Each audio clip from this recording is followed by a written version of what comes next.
আইন শৃঙ্খলা ফিরিয়ে আসা যায়, যাতে সেই বিষয়গুলোতে কাজ করা সেটা তিনি সুচারুভাবে সম্পন্ন করতে সক্ষম হয়েছে। যদিও প্রথমে অনেকে ধরে নিয়েছিল যে তিনি শিক্ষা মন্ত্রণালয়ের দায়িত্ব নেবেন, কিন্তু পরবর্তীতে আমরা দেখলাম তার যে মূল কথিত বিষয় আইন, সেই সংশ্লিষ্ট বিষয়ে তাকে দায়িত্ব দেওয়া। কমিশনার হিসেবে যে কথা মানায় সেটি একটি মন্ত্রণালয়ের দায়িত্বে নিয়োজিত উপদেষ্টা হিসেবে মানায় না,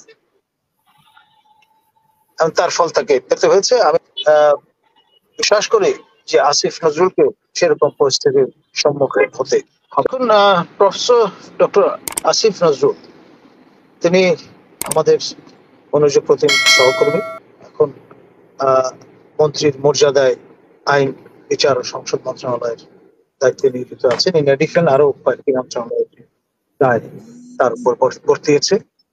তিনি বাংলাদেশের অন্যতম জনপ্রিয় আপনার টিভি ব্যক্তিত্ব, এবং সেই সঙ্গে একটা সংগ্রামী চেতনা এবং দ্রোহ সবসময় তার মধ্যে কার্যকর ছিল।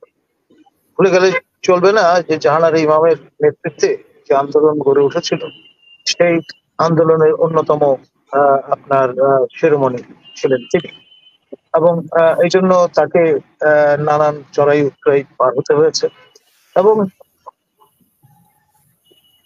তিনি একজন লড়াকু সংগ্রামী মানুষ, এবং যা কিছু অনুভব করেন, অনুভবে আসে, তা কিন্তু তিনি প্রকাশ করেন সবার সঙ্গে, শেয়ার করেন in the public domain. In a way is a very good public speaker.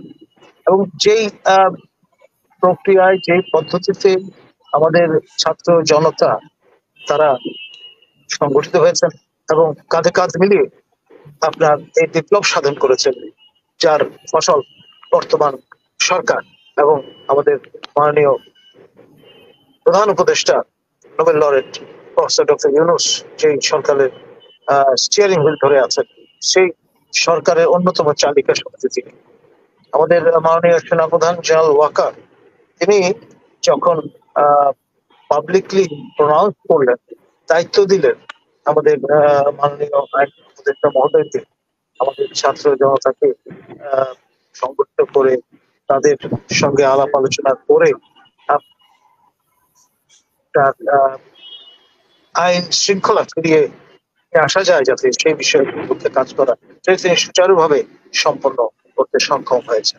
যদিও প্রথমে অনেকে ধরে নিয়েছিল যে তিনি শিক্ষা মন্ত্রণালয়ের দায়িত্ব নেবেন, কিন্তু পরবর্তীতে আমরা দেখলাম তার যে মূল কথিত বিষয় আইন, সেই সংশ্লিষ্ট বিষয়ে তাকে দায়িত্ব দেওয়া হয়েছে। পরবর্তীতে আরো কিছু দায়িত্ব তাকে প্রদান করা হয়েছে, যেহেতু একজন সাংস্কৃতিক ব্যক্তিত্ব এবং সেই সঙ্গে ক্রীড়ামোদী মানুষ।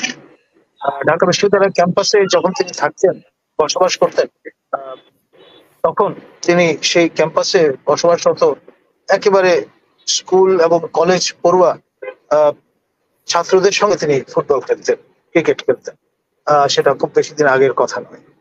এমন একজন মানুষ, তিনি সবসময় তার হৃদয় যা অনুভব করেন সেটা তিনি শেয়ার করেন। এখানে কে কি ভাবলো, কে কি মনে করলো, এবং কার ক্ষতি হলো, কার উপকার হলো, সে বিষয়টার চাইতে তার কাছে মনে হয় রাষ্ট্র নায়কোচিত যেই মনোভাব, সেটি তুলে ধরা ভালো।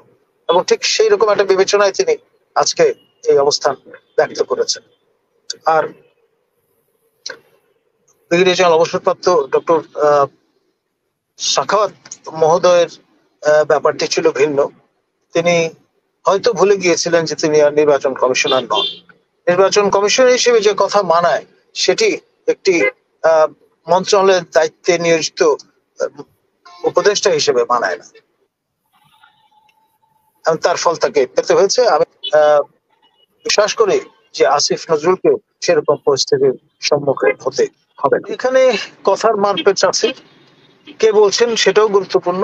জেনারেল সাখাওয়াত একজন সামরিক জনকীর্তক কাম ইলেকশন কমিশনার কাম গবেষক, আর আমাদের এই একাডেমিক তিনি সারা জীবন অধ্যাপনাই করেছেন, সঙ্গে সাংবাদিকতার সঙ্গে যুক্ত ছিলেন, লেখালেখি করতেন।